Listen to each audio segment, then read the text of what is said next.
Picture a factory's entire day of production, thousands of units, funneling toward a single, narrow opening. One camera frame, one host, one screen, in a warehouse in Hangzhou. Everything that gets sold today has to pass through that one opening. Nothing else. Here's the number that should stop you.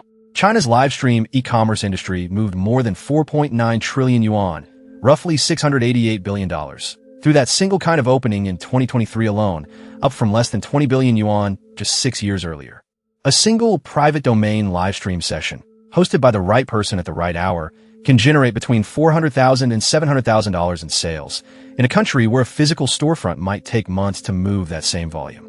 By the end of this video, you'll understand exactly what's built behind that narrow opening to move that much product through it, why so much of it happens in one specific city, and what it actually costs a factory to get its goods through that frame at all. Hangzhou didn't become the center of this industry by accident.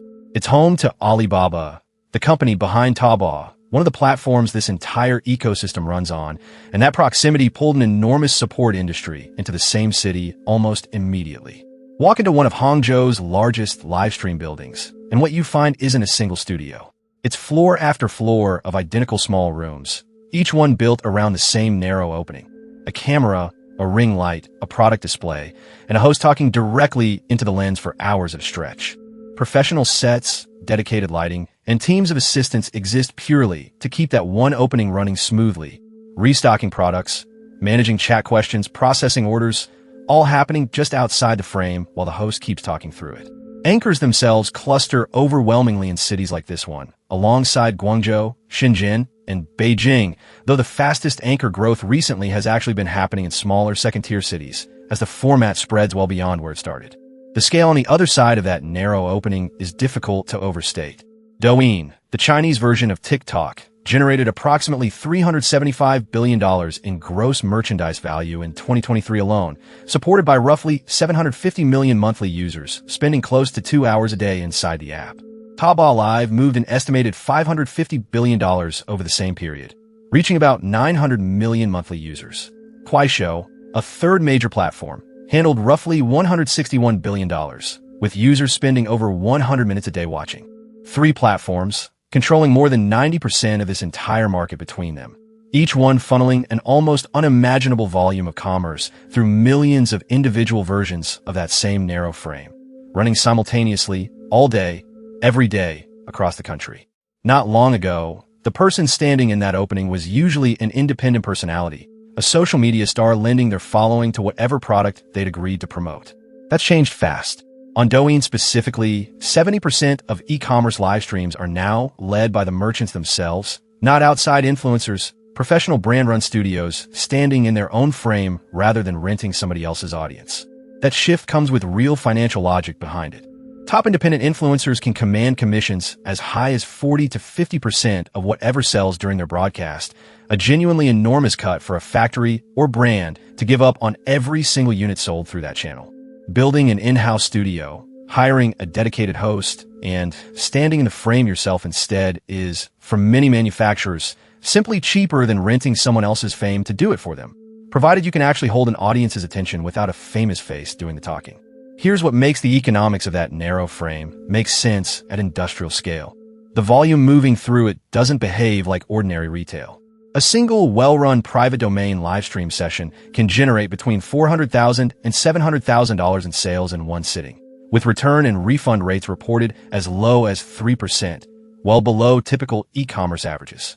Multiply thousands of these sessions running simultaneously across a single Livestream building in a single city every single day, and the reason an entire support industry exists to service that one narrow opening becomes obvious.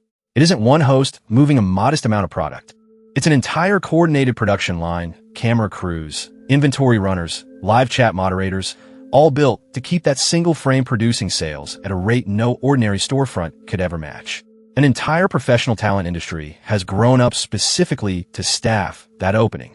China now hosts an estimated 29,000 registered agencies managing Livestream talent, up from fewer than 5,000 in 2017, an industry now worth more than $8 billion a year on its own, entirely separate from the value of the products actually being sold through the frames those agencies staff. The frame isn't confined to Hangzhou's dedicated buildings anymore. It's reached all the way back to the farms and rural factories that used to have no direct path to a national customer at all. Live streaming now accounts for more than 30 to 35% of all agricultural e-commerce sales in China, with small producers streaming directly from fields, warehouses, and village workshops instead of a professional studio. China's rural internet population has climbed to 322 million people, a 70% penetration rate that's turned even a small farm's smartphone camera into a version of the same narrow opening the big Hangzhou studios rely on, just pointed at a field instead of soundstage. That's the real structural shift underneath all of it. The frame itself, one camera, one seller, one live audience, scales down to a single farmer just as easily as it scales up to a professional studio floor, which is exactly why the format has spread this fast and this far. Put the pieces together, and that single narrow opening, one host, one camera, one screen, is doing an extraordinary amount of economic work on the other side of it. It's the funnel an entire factory's daily output gets pushed through at a pace and volume no physical storefront could match. It's supported by dedicated buildings, professional lighting, and an entire staffing industry worth billions of dollars a year, built purely to keep that one opening running. It's increasingly staffed by the manufacturers themselves rather than rented influencers. Once the math on commission rates made standing in the frame yourself the cheaper option. And it's spread from purpose-built studio floors in Hangzhou all the way down to a single farmer smartphone, because the underlying frame scales in either direction without needing to change its basic shape at all. None of that requires any single live stream to be exceptional. It only requires a frame narrow enough to focus an audience's full attention and a support system large enough to keep pouring product through it, one broadcast at a time, all day, every day. So the next time you watch a clip of someone talking rapidly into a ring light, surrounded by product boxes, remember what's actually happening just outside that frame. It's not one person selling. It's a coordinated production line built specifically to push as much product as possible through one narrow opening, in a city that turned proximity to a single e-commerce giant into an entire industry of buildings, lighting rigs, and talent agencies. $688 billion moved through openings like that one in a single year. And the number has kept climbing every year since. That's the pattern worth remembering here. The product was never really the point of the frame.